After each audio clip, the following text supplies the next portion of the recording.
Hormuz को लेकर America Iran में चरम पर है तनाव। हॉर्मुज स्ट्रेट में जारी है अमेरिकी नाकेबंदी। हॉर्मुज में कभी भी अमेरिका का बड़ा एक्शन मुमकिन है। ईरान से जुड़े जहाजों पर एक्शन लेगा अमेरिका। ईरान से जुड़े जहाजों को जब्त करने की तैयारी में है अमेरिका।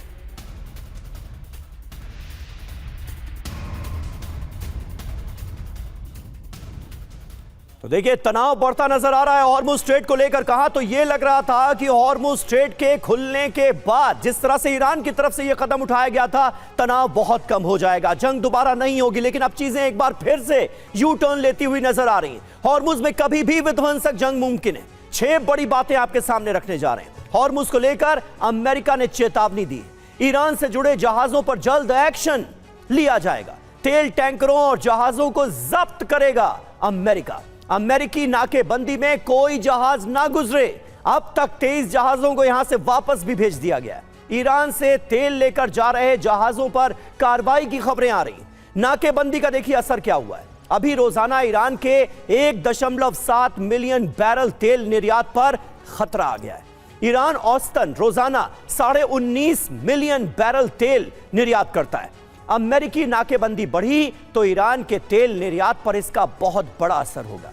आगे क्या हो सकता है? ईरान नाकेबंदी को कभी बर्दाश्त नहीं करेगा, यह तय जानिए।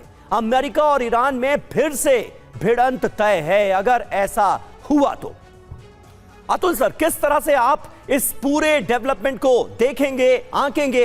क्या ईरान ने हॉर्मुज स्ट्रेट को खोलकर जो तनाव कम करने की कोशिश की थी वो अमेरिका और इजराइल को रास नहीं आई? अमेरिकी नाकेबंदी हटाने के लिए डोनाल्ड ट्रंप तो किसी भी हाल में तैयार नहीं है, और अगर यह सिलसिला जारी रहा तो फिर तो दोबारा जंग शुरू हो जाएगी। देखिए, सीधी सी बात है, अगर हॉर्मुज को खोलना है तो अमेरिका को वॉर बंद करनी पड़ेगी। अमेरिका को कहना पड़ेगा कि हम वॉर नहीं लड़ेंगे।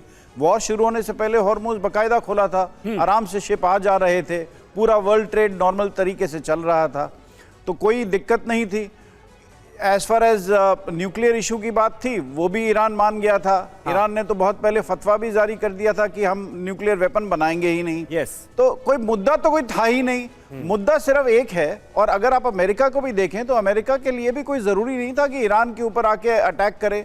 अमेरिका को कोई ऑयल की जरूरत नहीं है। न्यूक्लियर प्रोग्राम पर जिस फतवे का आप जिक्र कर रहे हैं वो आयतुल्लाह अली खामनेई के जमाने में जारी किया गया था, उनकी तरफ से जारी किया गया था, और उनके रहते तक, मतलब उनकी आखिरी सांसों तक ईरान ने इस फतवे को फॉलो भी किया, फॉलो करा। और ईरान अभी भी, जब वॉर शुरू होने से पहले भी नेगोशिएशन चल रहे थे, तो उन्होंने तो, उनका कोई मकसद नहीं है न्यूक्लियर वेपन बनाने का था, और उन्होंने ये बोल भी दिया था।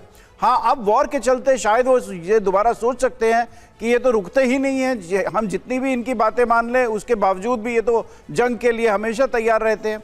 अब देखिए, अमेरिका भी, जहां तक अब सवाल, अमेरिका में बहुत सारे सवाल उठ रहे हैं कि ये जंग हम लड़ें और हम क्यों लड़ें। क्योंकि अमेरिका अगर देखता है अपने आप को तो वो 90s से, जबकि वो सोवियत यूनियन जब कोलैप्स हो गया था और अमेरिका एक यूनिपोलर पावर के तरीके से उभरा था, उसके बाद से वो अपने ट्रिलियंस ऑफ डॉलर वेस्ट कर रहे हैं इन जंगों में, जिससे उनको कुछ मकसद हासिल नहीं हुआ है।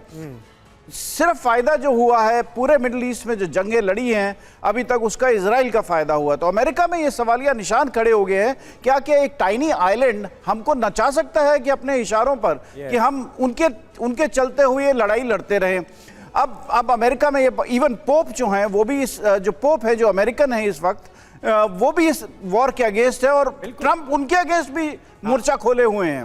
वो कह रहे हैं कि पोप क्यों कह रहे हैं कि हम ये लड़ाई ना लड़ें, और कह रहे हैं कि आप फॉरेन पॉलिसी में इंटरफेयर ना करें। तो अगर अमेरिकन पॉलिटिक्स को देखेंगे तो वहां मागा मूवमेंट के बीच में भी ये सवाल बहुत खड़े हो रहे हैं कि हम ये वॉर में से निकलना चाहते हैं। अब मसला ये है कि ये वॉर को लड़ना कौन चाहता है? वॉर सिर्फ इजराइल लड़ना चाहता है, जो कि अभी तक लड़ता भी आया है, जिसने सीरिया में केओस मचाया, पहले इराक में केओस मचा, उसके बाद पूरे रीजन में केओस है, और वो इस पूरे रीजन का एक राजा बन के उभरना चाहता है।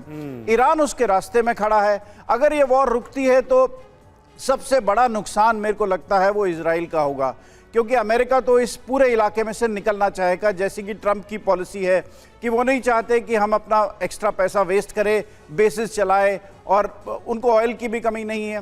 तो इजराइल को सबसे बड़ा इससे नुकसान होता है अगर वॉर रुकती है और संधि होती है। बिल्कुल। तो इजराइल चाहता है कि ये वॉर जारी रहे, ईरान तहस नहस हो जाए, ईरान में क्योस हो जाए, उधर कोई गवर्नमेंट ना रहे।